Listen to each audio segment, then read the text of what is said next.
जिन्हें अभी ये पता नहीं है।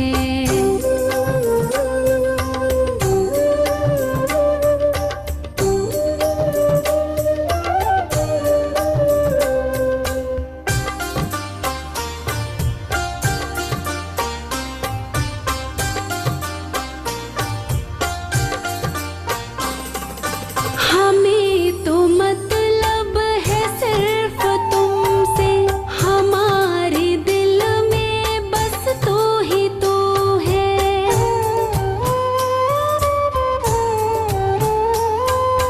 हमें तो मतलब है सिर्फ तुमसे, हमारे दिल में बस तो ही तो है। तुमसे मोहब्बत, तुमसे शिकायत, तुमसे मोहब्बत, तुमसे शिकायत, और किसी से गिला नहीं है। जिंदगी कितनी खूबसूरत, जिन्हें अभी ये पता नहीं है, जिन्हें अभी ये पता नहीं है।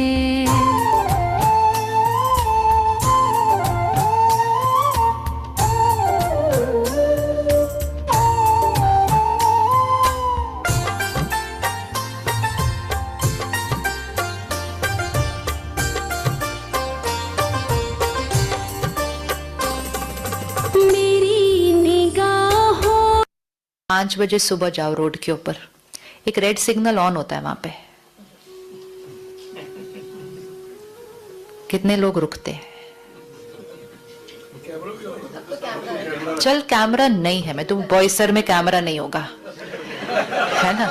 यहाँ अभी अभी लग गए आजकल हमारे एक्सप्रेस से। सिर्फ चेक करो 5 बजे का टाइम है या सुबह 4 बजे का टाइम है, सड़क पे कोई है नहीं, रेड सिग्नल सामने ऑन है, क्या करना है? अच्छा, अगर मैं नहीं रुकी, मैंने क्या बचाया? टाइम। कितना टाइम? हाँ, कितना? 30, 40, 50। अब इसको कहते हैं इंटेलिजेंट बिजनेसमैन क्या करेगा, ठीक है। मैंने 30 सेकंड्स बचाए, क्या तो हम अचीव कर लेंगे 30 सेकंड्स के अंदर, लेकिन फिर भी मैंने 30 सेकंड्स बचाए, लेकिन मैंने अपने मन को नियम, संयम और मर्यादाओं को तोड़ने की आदत डाल दी। मैंने कहा ये चलता है, फिर मेरा मन थोड़े दिन के बाद बोलेगा ये भी चलता है, फिर थोड़े दिन के बाद बोलेगा ये भी चलता है, और फिर धीरे धीरे मेरा लेवल इधर तक पहुंचेगा कि मुझे जीवन के दूसरे रेड सिग्नल तोड़ने में भी प्रॉब्लम नहीं होगी। इसीलिए कर्म करो अपने लिए, पुलिसमैन के लिए नहीं, फाइन से बचने के लिए नहीं। ये एक नियम है और नियम को मुझे अपने बेनिफिट के लिए फॉलो करना है। एंड मोस्ट इंपॉर्टेंट, अपने माइंड को नियम और मर्यादाओं में बांध कर रखने की आदत डालनी है। रामायण में सीता जी को कहा था कि ये मर्यादा की लकीर है, इसके अंदर रहना।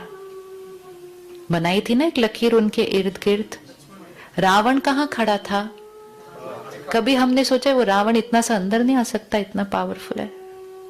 रावण अंदर क्यों नहीं आया? अच्छा, बाहर खड़ा था, लेकिन वो भी अपने ओरिजिनल रूप में नहीं खड़ा था। किस रूप में खड़ा था? एक अलग। इस सब का मीनिंग है। पहली बात, वो रावण क्या जो इतनी सी लाइन क्रॉस करके अंदर नहीं आ सकता? वो कौन सी लाइन है? वो है हमारे जीवन की मर्यादाओं की लकीर। अगर अपने आप को जीवन की मर्यादाओं की लकीर में रखा, विकारों रूपी रावण हमारी लकीर को क्रॉस करके अंदर आ ही नहीं सकता, आ ही नहीं सकता। वो बाहर खड़ा होता है, और वो भी रावण के रूप में नहीं खड़ा होता, मतलब वो स्ट्रेस के रूप में, चिंता के रूप में नहीं खड़ा होता, वो बड़ा अट्रैक्टिव रूप बना के खड़ा होता है बाहर। और वो इतना अट्रैक्टिव रूप बना के खड़ा होता है, कुछ नहीं होता, इतना सा किया तो कुछ नहीं होगा, देख ये मिलता है, वो होता है, वो ऐसा रूप बना के खड़ा होता है कि हम उस मर्यादा की लकीर को क्रॉस करके उसके पास जाते हैं। और जब हम उसके पास जाते हैं फिर रावण हमें शोक वाटिका में ले जाता है। अशोक वाटिका नहीं, शोक वाटिका है वो शोक वाटिका है। लेकिन उसके लिए हमें लाइन क्रॉस करनी पड़ेगी। रावण लाइन के अंदर आ नहीं सकता। वो चीज हमें वो सिखा रही थी और हम ऐसे बैठकर सुनते कहते अच्छा सीता जी ने लाइन क्रॉस कर ली, रावण ने उसको पकड़ लिया। हमने क्या सीखा उसमें से? वो सारी बातें हमारी जीवन को धारणाओं में, शिक्षाओं में बांधने के लिए आई थी। तो अपनी लकीर को अच्छे से बना लीजिए और जितना आप अपनी लकीर को बनाएंगे और उसमें रहेंगे उतना आपका परिवार और आपके बच्चे सीखेंगे लकीर के अंदर रहना, मर्यादाओं की लकीर। तो अगली बार रेड सिग्नल पे रुकेंगे, रुकेंगे, रुकेंगे।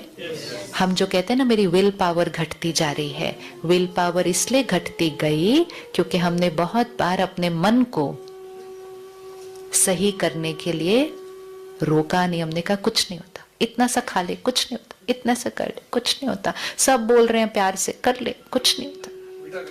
डिसाइड मतलब डिसाइड एंड नो मतलब नो। अब सामने वाला कहेगा इतनी सी, उनको बोलो वो इतनी सी चीज की बात नहीं है, मुझे संस्कार को पक्का करना है।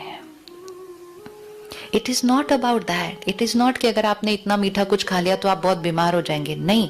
लेकिन आपके मन को आदत पड़ जाएगी कि ये जो डिसाइड करते हैं ये फॉलो तो करते नहीं है, तो ये करते रहे अपने डिसीजन, मुझे क्यों। फिर हम बाद में कहते हैं मैंने डिसाइड तो किया था लेकिन मुझसे वो हुआ नहीं, क्योंकि वो जो थोड़े दिन थे ट्रांजिशन के, हमने उसमें no means no means no. तो कोई भी चीज पक्की करो। इवन क्यों व्रत आते हैं, क्यों ये व्रत के दिन है? ये व्रत के दिन हमारी विल पावर को बढ़ाते हैं कि नो मीन्स नो। भले सारे आपके सामने उस दिन खाना खा रहे हो, आप नहीं खाएंगे क्योंकि आप क्या कहेंगे, आज मेरा व्रत है। अब इसी तरह हम गुस्सा करने का व्रत, आज से कोई गुस्सा नहीं है, मैंने व्रत लिया है। फिर मैंने गॉसिप नहीं सुनने का व्रत लिया है। अब अगर कोई आपको आके सुनाए तो आप क्या बोलेंगे ऊपर से उसको? मेरा व्रत है। वो बोलेगा 5 मिनट सुन, बड़ी इंपॉर्टेंट बात है, पता होना चाहिए वो क्या बोल रहे थे आपके बारे में। कुछ लोग हमें ये बताने आते हैं कि वो लोग हमारे बारे में क्या बोल रहे थे, वो तो कभी नहीं सुनना चाहिए। वो सबसे हानिकारक चीज है। जो आपको सुनाता है वो भले बिल्कुल सही सुना रहा है, जो उसने सुना वो ही सुना रहा है, लेकिन उसका फिल्टर अपने संस्कारों का, वो बात उसके फिल्टर के थ्रू क्रॉस होके आती है। और वो जो बात आपके पास आएगी वो एज इट इज आ ही नहीं सकती है। गेम में भी सिखाया था ये? अच्छा, ये तो मुझे पता नहीं। चाइनीज विस्पर्स का रीजन भी क्या है? सपोज किसी का संस्कार है बड़ी बात को छोटा करना, ठीक है? तो सामने वाले ने कहा पता है ये हुआ ये हुआ, वो आपको आके बोलेगा पता है बस थोड़ा सा कुछ हुआ है। उसने करेक्ट नहीं सुनाया, क्यों? लेकिन उसके अंदर विशेषता थी, बड़ी बात को छोटा करना। किसी के अंदर संस्कार होगा छोटी बात को बड़ा करना। इतना सा हुआ, वो बोलेगा पता है क्या हुआ, फिर मालूम है क्या हुआ। वो झूठ नहीं बोल रहे, लेकिन वो उस बात को अपने संस्कार के थ्रू ही सुनाएंगे ना। हर एक का संस्कार है। तो अगर किसी को आपको लिए कुछ कहना है तो उनको कहना डायरेक्टली मेरे से बात करना, जो है मैं सुनने के लिए रेडी हूं, लेकिन वाया वाया मेरे पास इंफॉर्मेशन भेजना नहीं, डायरेक्टली बताओ मुझे, ताकि आपका और मेरा कम्युनिकेशन में कभी कोई मिसअंडरस्टैंडिंग नहीं आनी चाहिए। इसीलिए हम 2 जोन बनाते हैं अब ऑफिस के अंदर, एक नो एंगर जोन और दूसरा नो गॉसिप जोन। तो गॉसिप करना नहीं, लेकिन मोस्ट इंपॉर्टेंट गॉसिप सुनना भी नहीं। क्योंकि कई बार हम ऐसे बैठते हैं, सामने वाला सुना रहा है तो हम कहते हैं हम बोलते नहीं, क्योंकि हमने डिसाइड किया था हम बोलेंगे नहीं, लेकिन हम सुनते हैं, हाँ, आनंद भी लेते हैं। और कई बार हम कहते हैं हम कैसे रोकते उसको, वो बोल रहा था तो मुझे सुनना तो पड़ेगा ही ना। मतलब अगर आपने डिसाइड किया है, सपोज आप वेजिटेरियन है सपोज, और कोई आपको बोलता है नहीं खा लो खा लो, तो क्या आप खाएंगे? नहीं, बोलो नहीं हम ये नहीं खाते हैं, तो नो मीन्स नो। इससे मेरी एनर्जी लॉस। तो कर ले ये 2 जोन अभी। अच्छा, तीसरा no mobile, at that time. Which time? जो तुम जहाँ पर जो when you supposed to नहीं, वो तो कल हो गया ना डिसाइड. नोटिफिकेशन कल डिसाइड हुआ. वो आपके काम के लिए नहीं है, आपकी मीटिंग के लिए भी नहीं है. आप सिर्फ कल घर जाकर ऑनलाइन जाकर इसको स्टडी कर लीजिएगा. Effect of notification sound on mind and brain. और अपने लिए करना, फिर किसी और के लिए नहीं करना है कि मीटिंग में सब. वो मीटिंग में उनकी चॉइस है. मेरी नोटिफिकेशन आपको डिस्टर्ब करे ये आपकी प्रॉब्लम है, लेकिन मेरी नोटिफिकेशन मुझे डिस्टर्ब कर रही है, ये मेरी प्रॉब्लम है. अब ये मेरी प्रॉब्लम है, तो उसको स्टडी करना, उसको अच्छे से समझना. आप उसी टाइम अपनी नोटिफिकेशन ऑफ कर देंगे. कोई भी मीटिंग शुरू करें ना, पहले 2 मिनट साइलेंस में बैठे. आपने यहाँ देखा ना हर सेशन कैसे स्टार्ट होता है. हाँ, यहाँ सिर्फ सेशन ऐसे नहीं स्टार्ट होता. हम कोई मीटिंग करने बैठते हैं तो भी ऐसे स्टार्ट करते हैं. स्टार्ट भी मिनट ऑफ साइलेंस से करते हैं, एंड भी मिनट ऑफ साइलेंस से करते हैं. और उस मिनट ऑफ साइलेंस में हम अपने मन की स्थिति को तैयार करते हैं. ये एक मीटिंग है to bring out something productive, लेकिन इसमें अलग अलग विचार होंगे, अलग अलग संस्कार होंगे, अलग अलग व्यवहार होंगे. लेकिन मैं कौन सी आत्मा हूं? मैं शांत हूं, मैं शक्तिशाली हूं, मैं स्थिर हूं. अपने मन को प्रिपेयर करें. मैं सबकी सुनने वाली आत्मा हूं. I am a good listener. ये वो 1 मिनट में प्रिपेयर करो. फिर हर घंटे के बाद एक ट्रैफिक कंट्रोल होना चाहिए. आपके ऑफिस में लगा वो ट्रैफिक कंट्रोल नहीं किया, ये भी करो. इसकी बहुत रिजल्ट मिलती है. जैसे आजकल हमारे पास वो नहीं होते, थोड़ी देर भी बैठे तो फोन चार्ज कर दिया, इधर बैठे तो फोन चार्ज कर दिया. ये जो 1 मिनट है ना, ये बैटरी को चार्ज करता है. 1 मिनट बैठे, आत्मा को चार्ज कर लिया. लेकिन उसमें कौन से संकल्प करने हैं वो हम अभी लिख लेते हैं कि हम कौन से संकल्प सिद्ध करना चाहते हैं. तो 7-8 संकल्प सिलेक्ट कर लेते हैं, ठीक है. और इसको आपने रोज करना है. फर्स्ट थॉट, मैं शक्तिशाली आत्मा हूं. आप लिखिए नहीं, हम आपके ग्रुप पे डालेंगे टाइप करके. सिंपल. पहले यहां लिख लेते हैं इसको, ठीक है. I am a powerful being. Powerful मतलब कोई भी परिस्थिति आ जाए हम रिस्पॉन्ड कैसे करेंगे? हम परिस्थिति से ज्यादा पावरफुल हैं. हम नहीं कहेंगे उसने ऐसा किया तो मैं ऐसा नहीं. I am a powerful being. मैं शक्तिशाली आत्मा हूं.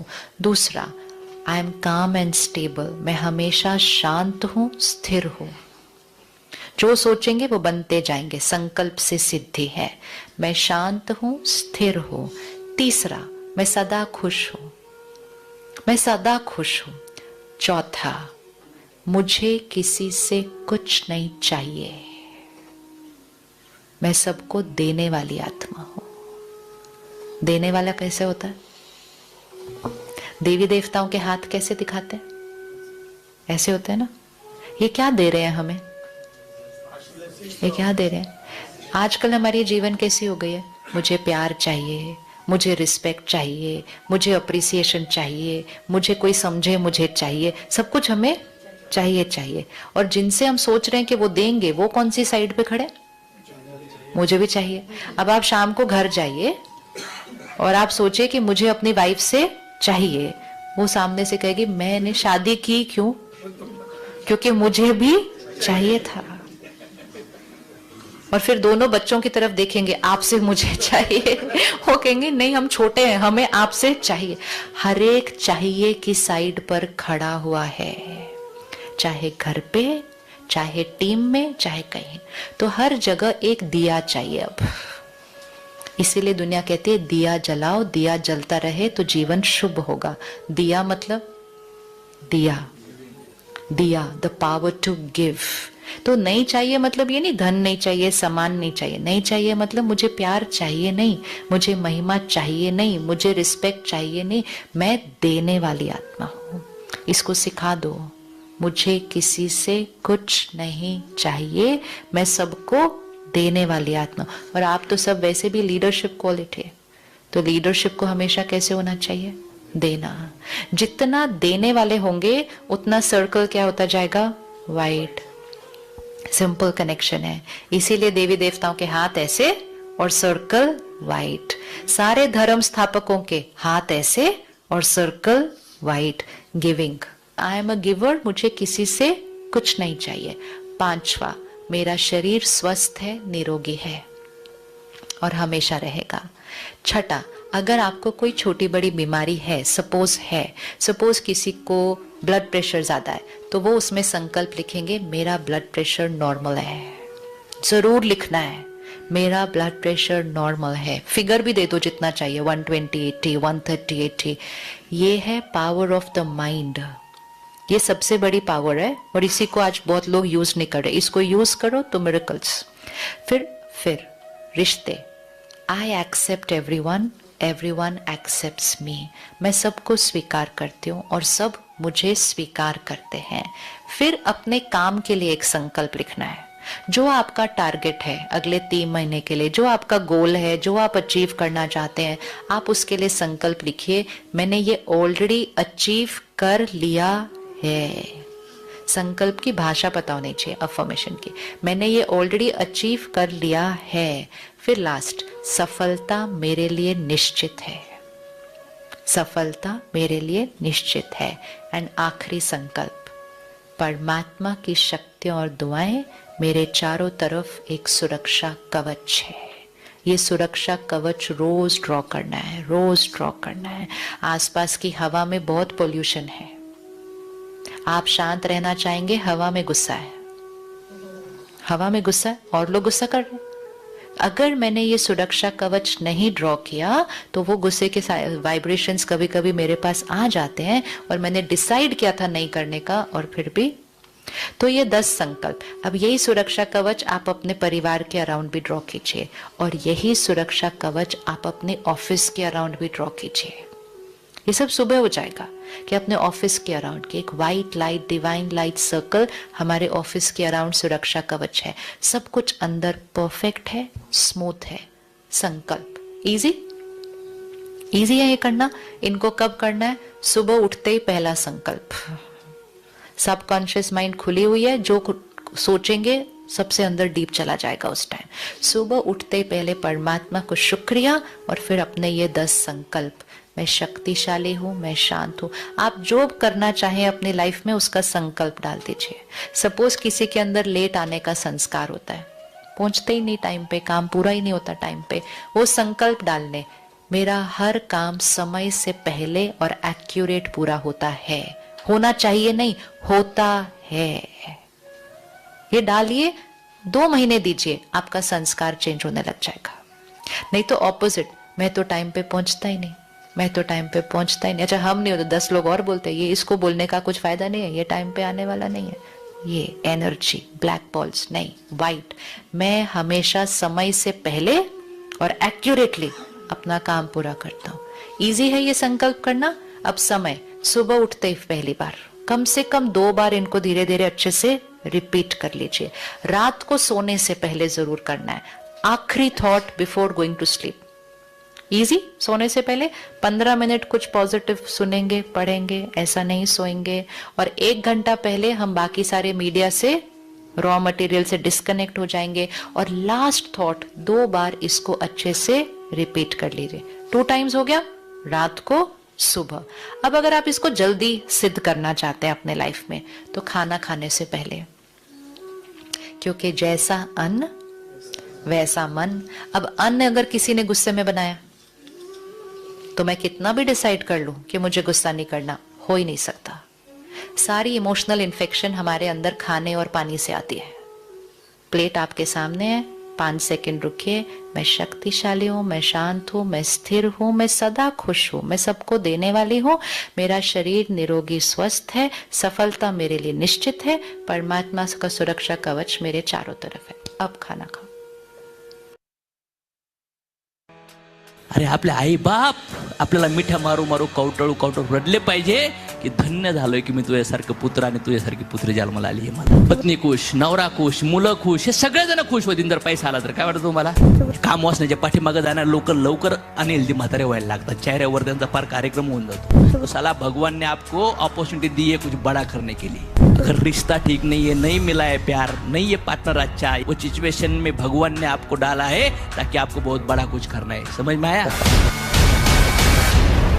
एक क्षण सुद्धा तुम्ही इनएक्टिव्हनेस मध्ये घातला नाही पाहिजे। आळसामध्ये, कम्फर्ट झोन मध्ये, दुःखामध्ये, त्रासामध्ये, चिंताग्रस्त होण्यात काहीच मजा नाही पोरांनो। तर मला असं वाटतं भगवान कृष्णाच्या टीचिंग मधून हे अंडरस्टँड होते की जन्मापासून तर पुन्हा शरीर सोडेपर्यंत त्यांनी फक्त कर्तव्य, कर्म कर्म कर्म कर्म सगळं केलंय. Yes or no? त्यांना जेल भेटलं, नो प्रॉब्लेम, सिच्युएशन ऍक्सेप्ट. जन्म झाल्या आईबाप सुटले, सिच्युएशन ऍक्सेप्ट, नो इश्यू. मामा चुकीचे भेटले, नातेवाईक चुकीचे भेटले, ऍक्सेप्ट, नो टेन्शन. मित्र, सवंगडी, तिथं कालियानाक, प्रत्येक सिच्युएशन मध्ये त्यांच्या आयुष्यात अटॅक होते का नव्हते? हो, या सगळीकडे दुश्मन होते, तरी पण त्यांनी जीवन जगणं सोडलं नाही, कर्तव्य पार पाडणं सोडलं नाही. आणि ज्या वेळेस त्यांनी प्रेम आदान प्रदान केलं, हायर लेवलचं प्रेम, कसं बाळ बनावं, एक्सपर्ट लेवलचे म्युझिशियन बनले, एक्सपर्ट लेवलचे इंजिनियर आहेत. कृष्णाच्या टीचिंग मधून सगळ्या काही गोष्टी आहेत. कसे एक्सपर्ट डॉक्टर बनावं, कसं योद्धा करावं, प्रेम कसं करावं, मैत्री कशी करावी, एव्हरीथिंग इज बेस्ट. आपण एक्सलन्सची पूजा करतो, काय वाटतं तुम्हाला? आणि भगवान कृष्णाने जे एक्सलन्स, जे अचिव्हमेंट, जे इव्हेंट करून दाखवलेत, त्या जगात, त्या मटेरियल जगात कोणीच करू शकत नाही. समज माया, एवढे हायर लेवलचे इव्हेंट त्यांनी क्रिएट करून दाखवलेत. मग मला असं वाटतं त्यांच्या लाईफमध्ये त्यांनी परिस्थितीला ऍक्सेप्ट केलं का नाही केलं? परिस्थितीनुसार मनस्थिती होऊन दिली का? त्या सिच्युएशन मध्ये सुद्धा ते जीवन जगायचे. Yes or no? परिस्थितीचा सामना करा. ते पास मध्ये कधी अटकले? ब्लेम मध्ये कधी अटकले नाही. दुश्मनाबद्दल सुद्धा त्यांच्या हृदयात दया होती. समजतंय का? ह्या जगात तुमच्या आयुष्यात सगळे लोक, भगवान कृष्णाच्या लाईफमध्ये सगळे लोक टेम्पररी वेसाठी आले आणि केले. आई वडील सुटले, सावत्र आई वडील, राईट ऑर रॉंग? आणि त्यानंतर यशोदा आणि नंद सोबत राहिले तर 11 वर्षांनी त्यांना पण सोडावं लागलं, राईट ऑर रॉंग? तसं आपल्या आयुष्यामध्ये आपण ह्या जगात, ह्या धर्तीवर आपण ट्रॅव्हलर आहेत. काय येतं? जस्ट ट्रॅव्हलर आहेत. आपली बॉडी आपल्यासोबत नाहीये, आपले रिलेशन आपल्यासोबत राहणार नाहीयेत, आपली फॅमिली आपल्यासोबत राहणार नाहीये. सगळ्या जणांना एक दिवस सोडून जायचं. अशाश्वतम इथं काहीच शाश्वतम नाही. Nothing is permanent. जर नथिंग इज परमनंट आहे तर लाईफमध्ये मान पण परमनंट नाहीये, सन्मान पण, फेल्युअर पण. लाईफमध्ये कोणी क्रिटिसाइज करतंय, कोणी दुःख करतंय, कोणी रिस्पेक्ट देत नाही, कोणी तुमची तारीफ केली नाही, हा पण टेम्पररी काळ असेल. Yes or no? एक वाईट काळ आहे, एक बॅड काळ होता, तुमच्याकडून गिल्ट झालं, तुमच्याकडून चुका झाल्यात, तुमच्याकडून लई चुकीच्या पद्धतीने जीवन जगलात. गिल्ट व्यक्त करा एकदा, दॅट्स इट. प्रणाम करा आणि हृदय धुवून काढा आणि कामाला लागा. बिकॉज आपल्याकडे हजारो वर्ष नाही आहेत. 60-70 वर्षातले हार्डली 30-40 वर्ष आपल्याला प्युअर प्रोडक्टिव्हिटीमध्ये काम करायला भेटते. काय वाटतं? प्युअरिटी पाहिजे. आणि भगवंतानी हे टीचिंग करून गेलेत. Accept situation, what ever situation, smile करो. डान्स केला, प्रेम केलं, मैत्री केली, युद्ध केलं, निंदा सहन केली. Yes or no? न्याय देत गेले सगळीकडे. एवढ्या सगळ्या लेव्हलला असून सुद्धा कृष्ण 16,108 पत्नी सोबत लग्न करून सुद्धा ब्रह्मचारी होते. माहितीये का तुम्हाला या गोष्टी? शारीरिक रिलेशन, सेक्शुअलिटीच्या वरती अध्यात्म, आहार निद्रा भय मैथूनच्या वरती अध्यात्म. जर एखाद्या गोष्टीत तुम्ही भोग घेताय पण त्यात अटॅचच नाहीये, that's mean you have higher level purpose. समजतंय का? शरीराचं स्तर वेगळ्या लेवलचं आहे. हे कृष्णांच्या टीचिंग मधून अंडरस्टँड होते.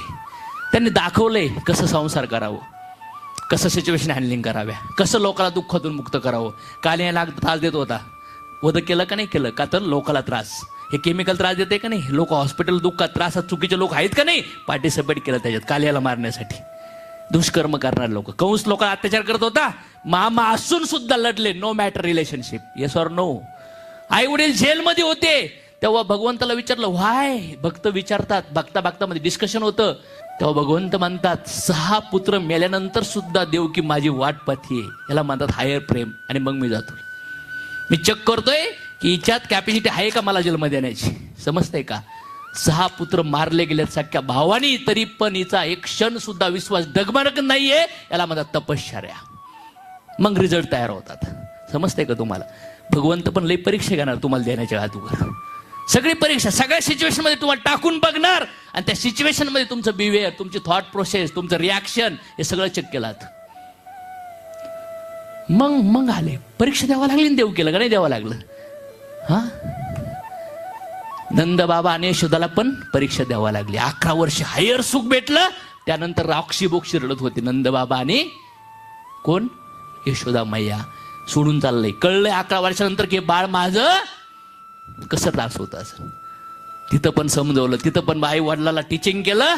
हे सगळे रिश्ते नाते अलग अलग जन्मों के अलग अलग कर्मों की वजह से बनते हैं और बिगड़ते हैं. हम बस आते और फिर अलग अलग जन्म में अलग अलग कर्म, अलग अलग पल, अलग अलग शरीर, अलग अलग रिश्ते नाते थोड़ी दिन के लिए खिलेगे और फिर बिछड़ जाएंगे. आम्ही जातो आमच्या गावा, आमचा राम राम घ्यावा. मला आज तुम्हाला समजवायचंय काय, या जगात आपण सगळे टेम्पररी आहेत. कृष्ण आले, कृष्णांनी जीवन जगून दाखवलं. परिस्थिती कशी पण असून द्या, आनंद घ्या, एन्जॉय करा. वाचायचा मूड आला, नाचा, मैत्री करा, दुःखमुक्त करा. घरात बेडवर झोपण्यासाठी ह्युमन लाईफ भेटलेले, आराम करण्यासाठी, हसण्यासाठी, मोबाईल बघण्यासाठी ह्युमन लाईफ भेटलेलं नाही. No relation, no bargaining. पण बऱ्याच वेळा आपण कृष्णांना फॉलो करायला जातो, पण आपण नातेवाईकाला सांभाळतो, आपण घरच्यांना सांभाळतो. हे चिखला मातीचे गोळे आहेत सगळे. काय वाटतं तुम्हाला? ही आसक्ती होऊन नका देऊ. फार अवघड होईन यांना सोडणं. येते का लक्षात? भयानक डेंजर ही आसक्ती. प्रत्येकाला निघून जायचे. निघून जाण्याच्या अगोदर आहे ना 4-5 वर्ष त्याचं सिम्पटम्स, त्याचं नोटिफिकेशन भेटायला लागतात हळूहळू. Yes or no? त्याच्यामुळं मला असं वाटतं, ह्या जगातून जाण्याच्या अगोदर किंवा ह्या जीवन जगताना आहे ना, आसक्ती नको राहायला आपल्या जीवनात. फॉलो करतोय ना कृष्णांना, तर कृष्ण आणि अर्जुनाचा जिथं संवाद आहे ना, तिथं पैसा आहे, तिथं विजय निश्चित आहे. त्यानंतर तिथं शौर्य, ताकद तयार होऊ शकते तुमच्याकडं, ट्रान्सपरन्सी असू शकते, प्रसिद्धी. तर ते भगवंताचे गुण आहेत. आणि सगळ्यात महत्त्वाचं नीतिमत्ता आहे. काय आहे? नीतिमत्ता. तिथं विजय असन, तिथं पैसा असन, तिथं तुमच्या आयुष्यामध्ये जर बघितलं, तुम्ही फेमस पण होणार, तुमचं प्रमोशन पण होणार. आणि तिथं मध्ये मॉरॅलिटी, इथिक्स असतील. No relation, no favouritism. आपणच फेवरेटिझम करतो. आणि जिथं फेवरेटिझम तयार होतं, जिथं नाते गोते तयार होतात, तिथं माणूस न्याय देऊ शकत नाही लोकांना. काय वाटतं? ह्या जगात सगळ्यात चांगलं राज्य जर कोणी करू शकत असेल तर ब्रह्मचारी लोक करतात. समजतंय का? कारण की तो कुठंच अटॅच नाहीये. आणि तो जगात फार मोठं. पहिलं राजऋषी असायचे माहिती तुम्हाला? राजा जरी गृहस्थ आश्रमात असला तर ऋषी ब्रह्मचारी असायचे. किती लोकांना माहिती या गोष्टी? आणि ब्रह्मचारी लोकांची माइंड, जो ब्रेन, जे इंटेलिजंट असतं, त्यांची कॉन्शियसनेस भगवंताची थॉट प्रोसेस असते. म्हणून इस्कॉनला नाव आहे कृष्णा कॉन्शियसनेस. समजतंय का? माझ्या आयुष्यात डिसिजन चुकतच नाही आहेत स्पिरिच्युअली कनेक्ट झाल्यापासून. व्हाय? बिकॉज जर तुमची बुद्धी हायर नॉलेजने क्लिअर असेल तर तुम्ही अटॅचमेंट, रॉंग, सेल्फिश डिसिजनच घेऊ शकत नाही. लोकांच्या कल्याणासाठी ते डिसिजन देतील. काय वाटतं तुम्हाला? आणि जर तुम्ही तुमच्या सेल्फ ओरिएंटेड असतात, अज्ञानामध्ये स्वतःच्या सेल्फ, कोणी किती पण लपवायचं कारण करा, प्रत्येक ॲक्शनमध्ये काही ना काही आतमध्ये लपलेलं इंटेन्शन असतं. काय वाटतं तुम्हाला? कोणी किती पण वर दिखावा करा, पण ते इंटेन्शन तुमच्या कर्माला कळतं. आगीत धूर दिसत नाही, पण असतो का नसतो? प्युअरिटी पाहिजे मला तुमच्याकडून. करा याच्यावर प्रॅक्टिस करा मस्त पैकी. प्युअरिटीवर जा. भगवान कृष्णने कोणाला काही दिलंय का? काही दिलंय का? असं वशिले पाहिजे काही केलंय नाही. Karma is very important. प्युअरिटी पाहिजे, करुणा पाहिजे. बघा, स्प्रेड करा. सगळी कार्यक्रम करूया. हेल्थची काळजी घ्या, हेल्थची काळजी घ्या. माइंड स्ट्रॉंग बनवा, इमोशनला कंट्रोल करा, बुद्धी तेज करा, चांगल्या सवय लावा, करून टाका स्वतःची ग्रोथ. पत्नी खुश, नवरा खुश, मुलं खुश, हे सगळेजण खुश होतील जर पैसा आला तर. काय वाटतं तुम्हाला? किती लोकांना वाटतं? हे जरी परिवार तुमच्या जवळ आहे ना, परंतु यांना पण रिअल तुम्ही काय आहे ते माहीत नाही. यांना असं वेगळ्या वेगळ्या लोकांना कळलं पाहिजे की हु आर यू. बिकॉज तुम्ही फक्त टेम्पररी त्यांच्यापेक्षा. तुम्ही नाही सांगू शकत त्यांना तुम्ही कोण आहेत. पब्लिक सांगा त्यांना तुम्ही कोण आहेत. अंडरस्टँड? नका सांगत बसू, नका वेळ घालू एक्सप्लेन करण्यात. Who are you. You are miracle. You have miracle. तुम्ही चमत्कार करू शकता आयुष्यात. ना काटकू या गोष्टीमध्ये. जागे व्हा. आहार, निद्रा, भयमुळीत होऊन जेवण, झोप, संरक्षण आणि सेक्शुअल लाईफ प्राणी पण करतात. याच्यासाठी पूर्ण जिंदगी जर खास घातली याच्यात ना, तर तुमचं शरीर लवकर म्हातारं होईल. काम वाचण्याच्या पाठीमागं जाणारे लोक लवकर अनहेल्दी म्हातारे व्हायला लागतात. चेहऱ्यावर त्यांचा फार कार्यक्रम होऊन जातो. त्यांची एनर्जी फार डाऊन होती. त्यांची बुद्धी एकदम एवढी आसक्त होती, फेविस्टिक सारखी त्या आसक्तीच्या पाठीमागं पळतात. या लत आहेत, या नशा आहेत. नशेच्या पाठीमागं जर तुम्ही हायर लेवलला गेलात तर काही कार्यक्रम होऊ शकतो. पण जेवढं पॉसिबल आहे, जर तुम्ही ब्रह्मचारी व्रत फॉलो करायला लागले, तुमची हायर बुद्धी चालू शकते. समजले? हां, कारण की ज्या मिलनामुळं एक जीव तयार होतो, त्याला जर कंट्रोल करून या बुद्धीतून ऍक्शनमध्ये आणलं तर हायर रेकॉर्ड क्रिएट करू शकतो आपण. याला ब्रह्मचारी व्रत फॉलो करणं मानतात. कारण की जर तुम्ही तुमच्या स्वतःला प्रोटेक्ट करू शकले, पेशन्स करू शकले, कंट्रोल करू शकले, तुम्ही फार मोठ्या लेवलला जाऊ शकतात. फक्त तुम्हाला कंट्रोल तुमच्यावर आणता आलं पाहिजे. म्हणून मला असं वाटतं, जर जायचंच तर टॉप करून जाऊया. मरायचंच आहे, प्रेम करता येतच ना, तर भगवंतावर प्रेम डेव्हलप करा. आणि जर प्रेम करता येतच ना, तर ज्यांचा जन्म, मृत्यू, त्यांचे कर्म, किती लोकांना वाटतं आजूबाजूचे सगळ्या लोकांचे कर्म वेगळा वेगळा आहे, त्यांना भोगावंच लागन. आणि ते परिणाम जेव्हा त्यांच्या आयुष्यात येतील तुम्ही काहीच करू शकत नाही, ते भोगावंच लागतील. कोई नाही छुटकारा, कोई नाही सोड सकता उनको ना आपको. आने वाला आहे दोस्तो. आपली पण लई दिवसाची गाठी भेटे नाही आहेत. म्हणतात ना ते गाणं, आम्ही जातो आमच्या गावा, याचं गाणं ऐकत मिनिंग समजून घ्या. कसं शरीर आहे, कशा आजूबाजूला आहेत, काही घेणं देणं नाही. सगळ्यांचे डिझायर, सगळ्यांचे कर्म वेगळे वेगळे आहेत, मिक्स कर्म आहे, येस ऑर नो. म्हणून मला असं वाटतं आपण समाजामध्ये इम्पॅक्ट आणण्यासाठी इम्पॅक्ट कसा आणावा हे टीच करण्यापेक्षा आपण त्या मार्गावर चालवून दाखवावं. काय वाटतं? आपण चाललो तर लई मोठं कार्य करू शकतो. Yes or no. भक्ती कशी करावी हे तुकाराम महाराजांनी शिकवलं, मीराने शिकवलं, नामदेवांनी शिकवलं, संतांनी शिकवलं, ज्ञानेश्वर माऊलींनी शिकून गेले. Yes or no. आज मागासवर्गीयांसाठी, फार दलितांसाठी एक आंबेडकर म्हणून आले आणि संविधान देऊन गेले. Yes or no. सगळ्या वेगळ्या वेगळ्या लोक येऊन ह्या जगात स्वतःचे रोल प्ले करून गेलेत. गांधीजी आले आणि गेले, रोल प्ले करून गेले. गेले का नाही गेले? छत्रपती शिवाजी महाराज आले, स्वतःचे रोल प्ले करून गेले. सूर्य उगतोय, फुल प्रकाश देऊन जातोय, ढगाची पर्वा करत नाही. आंबा येतोय ना तर फुल स्वतःला स्प्रेड करून जातोय. जा ना यार, करून जा. कुठून आलो मी? एका खेडेगावातून, एका कुठल्या घरातून, कुठून कसं जन्माला आलो, कुठून आलो?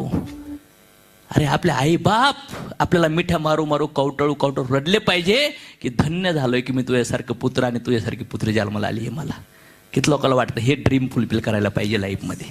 हे गाडी मर्सिडीज नाही आहे यार. ज्यांनी जन्म दिलाय ना त्यांना धन्य वाटलं पाहिजे की आपल्यासारखी मुलं जन्माला घातले त्यांनी. ते गेल्यानंतर चान्स नाही राहणार, बिलकुल नाही राहणार. जे आहेत तेव्हाच्या अगोदर, आणि त्यासाठी आपल्याकडे फार कमी वेळ आहे. संघर्ष झालाय ना आयुष्यामध्ये, संघर्षामध्ये असताल ना तर या संघर्षामध्ये दोन ऑप्शन आहेत. आराम करा, नाही त्या संघर्षामध्ये त्या परिस्थितीसोबत लढा लढा लढा लढा. अगर सुबह को मिलने के लिए रात भर चलना पड़े ना तो सारा चलो बॉस. दिन डूबा है, रात हुई है, दिन फिर निकलेगा. समझ में आया? चलते रहो चलते रहो चलते रहो. क्योंकि दुनिया के अंदर अगर आपको खुशी, आपको दुख मिला है, आपको जो सही है समझ में नहीं मिला है ना तो साला भगवान ने आपको अपॉर्चुनिटी दी है कुछ बड़ा करने के लिए. समझ में आया? अगर रिश्ता ठीक नहीं है, नहीं मिला है प्यार, नहीं है पार्टनर अच्छा, या पति नहीं है, कुछ सिचुएशन क्रिएट हुई है ना, वो सिचुएशन में भगवान ने आपको डाला है ताकि आपको बहुत बड़ा कुछ करना है. समझ में आया? Don't chase ordinary events. Ordinary चीजों के पीछे मत भागो यार, फिर देखो हमारी लीडरशिप हाई लेवल पे जाएगी. आणि मला असं वाटतं एक हायर लेवलला मोमेंटम करूया आपण. आहे तयारी?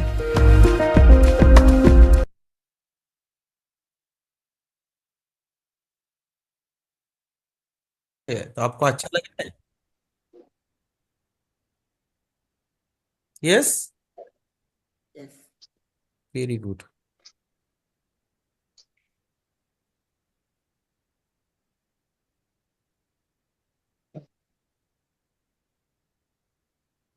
यस.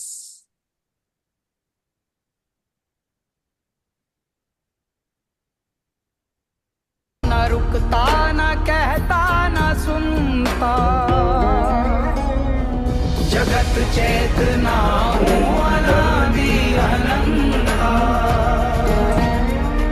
जगत चेतना हूँ अनादि अनंता.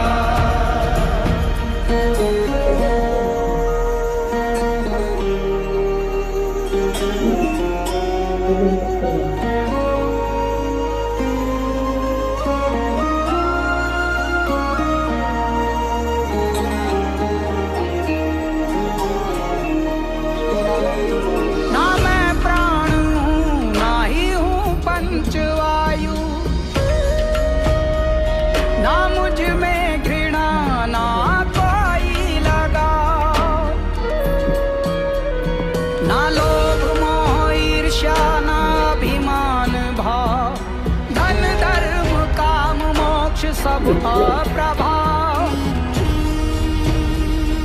मदन राग गुण दोष विषया पर्यंता, जगत चेतना हूँ अनादि अनंता, जगत चेतना हूँ अनादि अनंता. मैं पुण्य ना पाप सुख दुख से विलग हूँ, ना मंत्र ना ज्ञान ना तीर्थ और यज्ञ हूँ।